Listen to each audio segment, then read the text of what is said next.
Hello aspirant, इस series के कुछ फीचर्स के बारे में जान लेते हैं। क्वेश्चंस का डिस्कशन सुबह प्रेफरेबली किया जाता है और आंसर का डिस्कशन लेट इवनिंग में, जिससे कि आपको टाइम मिल सके इन क्वेश्चंस को अटेम्प्ट करने का। इस बीच जिन एस्पिरेंट्स को अपना आंसर फ्री इवेलुएट कराना है तो वो इस ईमेल आईडी पर भेज सकते हैं।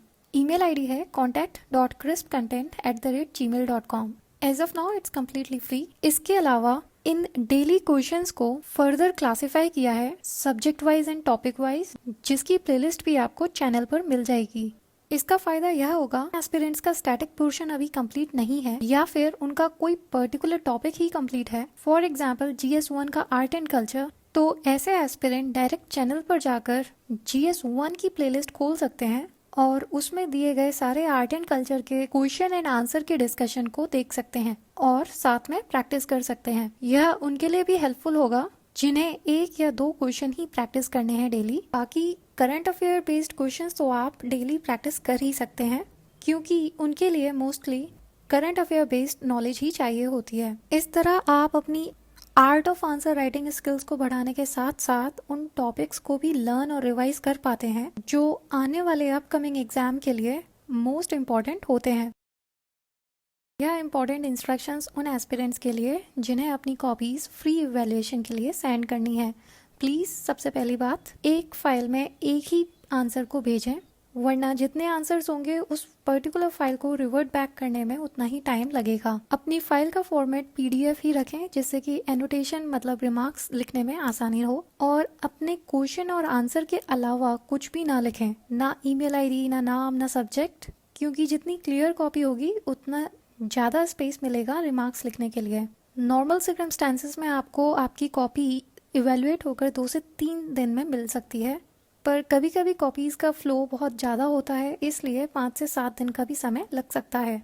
And sincere apologies to those students जो हिंदी फॉर्मल लैंग्वेज में अपनी कॉपीज़ को इवेलुएट कराना चाहते हैं, और वो स्टूडेंट्स जो अपनी ऑप्शनल सब्जेक्ट्स की कॉपीज़ को इवेलुएट कराना चाहते हैं। फिलहाल यह अभी पॉसिबल नहीं है, maybe in near future if it get possible we will let you know. Lastly, crisp content से कनेक्ट होने के लिए आप टेलीग्राम चैनल को ज्वाइन कर सकते हैं, जिसमें रियल टाइम PDF लिंक्स को शेयर किया जा सकता है, और आप इस वेबसाइट को भी विजिट कर सकते हैं। इसके अपने फीचर्स हैं, फॉर एग्जाम्पल क्वेश्चंस को subject wise, topic wise, syllabus wise हर तरह के क्लासिफिकेशन से आप रीड कर पाएंगे। फिलहाल अभी ये ग्रेजुअली अपडेट होती है, फ्यूचर में इसकी स्पीड और तेज हो जाएगी अपडेट होने की। बात करते हैं किसी भी आंसर को किस तरह से अटेम्प्ट करना चाहिए।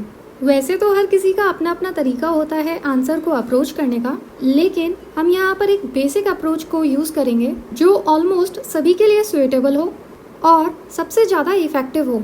हमारी बेसिक अप्रोच कहती है कि सबसे पहले क्वेश्चन के कंटेक्स्ट को समझना चाहिए। कंटेक्स्ट मतलब वह ब्रॉड एरिया, वह ब्रॉड थीम जिसके ऊपर यह क्वेश्चन बेस्ड होते हैं। इसको सिंपल एग्जाम्पल से समझते हैं।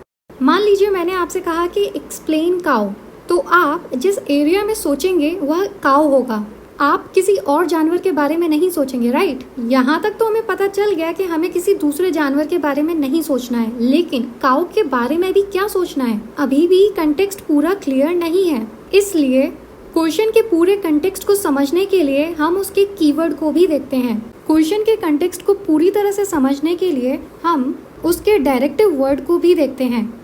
डायरेक्टिव वर्ड्स वो वर्ड्स होते हैं जो उस टॉपिक के अंदर भी किस डायरेक्शन में सोचना है उसके लिए गाइड करते हैं। जैसे कि हमने एग्जाम्पल लिया था एक्सप्लेन काउ, इसके अंदर जो डायरेक्टिव वर्ड है वो है एक्सप्लेन। उसके अकॉर्डिंग हम काउ के बारे में उसके फीचर्स बता सकते हैं कि काउ के 4 पैर होते हैं, 1 पूंछ होती है। लेकिन वहीं अगर हमने डायरेक्टिव वर्ड क्रिटिकली एनालाइज लगा दिया तो हम सेम टॉपिक काउ के बारे में ही डिफरेंट डायरेक्शन में सोचेंगे, मतलब काउ के एडवांटेजेस या डिसएडवांटेजेस। और इस तरह से आपने देखा कि एक ही थीम होने के बावजूद 2 डिफरेंट डायरेक्शन से हमने सोचा, और इस तरह से आप क्वेश्चन के पूरे कंटेक्स्ट को समझ पाते हैं। एक बार कंटेक्स्ट को समझ लिया, फिर हम अपने नेक्स्ट स्टेप पर आते हैं, जो है कंटेंट को गैदर करना। क्वेश्चन की अंडरस्टैंडिंग के बाद जो भी रिलेटेड मैटर हमें मिलता है उसे हम गैदर करने की कोशिश करते हैं।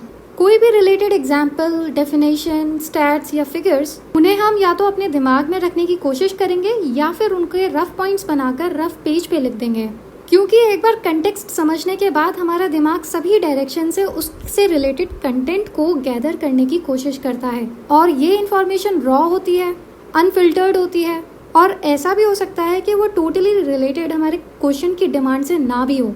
और अगर आपने उसे डायरेक्टली अपने पेपर पे लिख दिया तो हो सकता है कि आप क्वेश्चन की डिमांड से डिविएट हो जाएं, और फिर आपको मार्क्स भी अकॉर्डिंगली मिलेंगे। इसलिए उस रॉ इन्फॉर्मेशन को अच्छे से प्रेजेंट करने के लिए हम लास्ट स्टेप पर आते हैं, स्ट्रक्चर। किसी भी आंसर के अंदर 3 बेसिक कंपोनेंट होते ही हैं। पहला इंट्रोडक्शन, दूसरा बॉडी और तीसरा कंक्लूजन। किसी भी क्वेश्चन के आंसर में इंट्रोडक्शन, बॉडी और कंक्लूजन किस तरह से लिखना है वह क्वेश्चन टू क्वेश्चन डिफर करता है। जिस तरह का क्वेश्चन होता है उसी तरीके से हम लिखते हैं तीनों कंपोनेंट। दूसरा आपकी नॉलेज पर डिपेंड करेगा। जितनी ज़्यादा नॉलेज होगी, रिफाइंड नॉलेज होगी, उतना रेलेवेंट इंफॉर्मेशन नॉलेज आंसर्स के अंदर लिखी जा सकती है। और फाइनली आपके एक्सपीरियंस पर डिपेंड करेगा कि आपने कितनी प्रैक्टिस करी है, जिसकी वजह से आप क्विकली क्वेश्चन के डिमांड को समझ पाते हैं और उतना ही जल्दी उसे लिख पाते हैं। यह सब धीरे धीरे आंसर राइटिंग की प्रैक्टिस करने से आ जाता है। और इस तरह से अगर आपको क्वेश्चन का कंटेक्स्ट समझ में आ गया, फिर आपको पता चल गया कि कंटेक्स्ट से रिलेटेड, मतलब क्वेश्चन की डिमांड से रिलेटेड क्या कंटेंट लिखा जा सकता है, आपने अप्रोच के दूसरे स्टेप के अकॉर्डिंग कंटेंट को गैदर भी कर लिया और फिर रियल पेपर पे आपने स्ट्रक्चर कर दिया, तो इस तरह से आपका आंसर कंप्लीट हो जाता है। परफेक्शन की तो कोई लिमिट नहीं है, लेकिन यह अप्रोच फॉलो करने के बाद आपको एक ऐसा आंसर मिलेगा जिसे एग्जामिनर चेक करेगा तो मजबूर हो जाएगा आपको अबव एवरेज मार्क्स देने के लिए। इसलिए हम आगे इसी अप्रोच का यूज करते हुए क्वेश्चंस को डील करेंगे। एक स्टडी रिलेटेड जनरल टिप, आपके सामने जो क्वेश्चन है वो 2019 के मेंस एग्जाम में आया था, मतलब लास्ट ईयर ही। अब इस क्वेश्चन के बारे में क्या स्पेशल है, इसको पढ़ने के बाद ही पता चलेगा। क्वेश्चन है, disaster preparedness is the first step in any disaster management process. Explain how hazard zonation mapping will help disaster mitigation in the case of landslides. अब उस टाइम पे landslides और flood ज़्यादा prominent थे, तो इस तरह का क्वेश्चन फ्रेम किया। अब आपको पता ही है कि कोरोना वायरस जैसा पेंडेमिक हमारे देश में ही नहीं पूरे वर्ल्ड के अंदर है, तो यह क्वेश्चन काफ़ी आइडिया दे रहा है कि कोरोना वायरस से रिलेटेड किस तरह के क्वेश्चन को फ्रेम किया जा सकता है। अब जरूरी नहीं कि बिल्कुल इस तरह का ही क्वेश्चन होगा, लेकिन जिस तरह से लैंडस्लाइड से रिलेटेड हैजार्ड जोनेशन मैपिंग को रिलेट करके लिखा है, उसी तरह कैसे किसी पैंडेमिक को डील करते हैं, या पर्टिकुलरली इस पैंडेमिक, कोरोना वायरस पैंडेमिक से रिलेटेड कोई आपको हाईलाइटेड की टर्म्स मिलते हैं, तो आपको अपने नोट्स अकॉर्डिंगली बनाने होंगे। I hope you are getting the point. Let's move forward. आज का GS2 का क्वेश्चन देखते हैं। Discuss the reasons behind farmer suicides reported even from the agriculturally most productive regions of India like Punjab, and suggest creative ways in which government can prevent these suicides. Question को GS3 के syllabus issues relating to poverty and hunger, mechanism, laws, institutions and bodies constituted for the protection and betterment of these vulnerable sections के अंदर classify कर सकते हैं। Question पूछना चाहता है, ऐसे क्या कारण है कि हमारे देश में जो सबसे ज़्यादा एग्रीकल्चरली मोस्ट प्रोडक्टिव रीजन है जैसे कि पंजाब, उधर भी सुसाइड होती रहती हैं। रीजंस बताने के साथ साथ हमें क्रिएटिव वेज को सजेस्ट करना है जो ऐसा होने से रोक सके। क्वेश्चन के कंटेक्स्ट को समझेंगे। यहाँ पर ब्रॉड थीम फार्मर सुसाइड्स के बारे में बात हो रही है। हमें सारे ऐसे रीजन स्पेसिफिक इश्यूज को निकालना है जिसकी वजह से फार्मर सुसाइड्स को रिपोर्ट किया जाता है, और फिर उन्हें डील करने के लिए कुछ क्रिएटिव वेज को भी सजेस्ट करना है।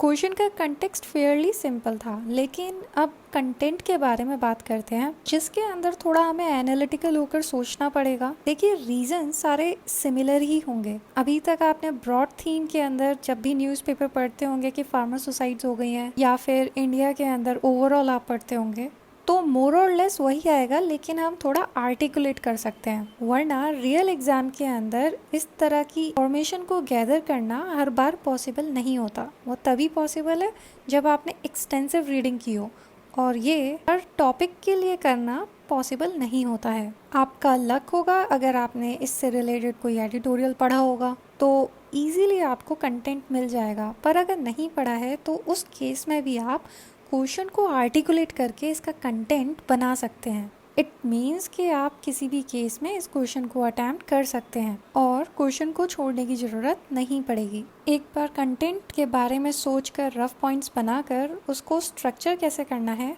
उसकी बात कर लेते हैं। इंट्रोडक्शन के अंदर आप क्वेश्चन स्पेसिफिक ओवरव्यू दे सकते हैं। अगर आपके पास कोई डेटा है तो उसे भी मेंशन कर सकते हैं। और फिर मेन बॉडी के अंदर आपको जैसे पता है हेडिंग सब हेडिंग्स बनाकर क्वेश्चन को अटेम्प्ट किया जा सकता है। और फिर आपकी चॉइस है, या तो आप रीजंस को बताकर साथ साथ सॉल्यूशन भी दे सकते हैं, वरना आप अलग से हेडिंग बनाकर भी सॉल्यूशंस को लिख सकते हैं। और फिर लास्टली आप कंक्लूजन के अंदर विजनरी एक ऑप्टिमिस्टिक जनरल लाइन से फिनिश कर सकते हैं, या फिर आप किसी तरह की स्कीम्स या योजना पॉलिसी को भी मेंशन कर सकते हैं। वे फॉरवर्ड की जरूरत नहीं होगी क्योंकि हमने यहाँ पर सॉल्यूशंस को ही बता दिया है। इस तरह से आपका आंसर कंप्लीट हो जाता है। तो इसे आप पहले खुद लिखने की कोशिश करिए, हम देखेंगे बाद में कि इसको कैसे लिख सकते हैं। आज का GS 3 का क्वेश्चन देखते हैं। Examine the problem of locust invasion that has caused an unusual threat to food security and livelihood in parts of East and West Africa, Southwest Asia and India. Measures need to be taken.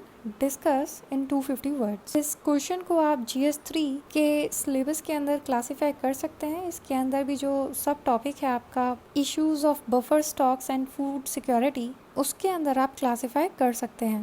Context को समझने की कोशिश करेंगे। यहाँ पर locust invasion की बात हो रही है और उसे फूड सिक्योरिटी से रिलेट किया है। यह टॉपिक अभी करंट अफेयर्स के अंदर ज़्यादा चल रहा है तो को ईजी होगा लिंक करने में।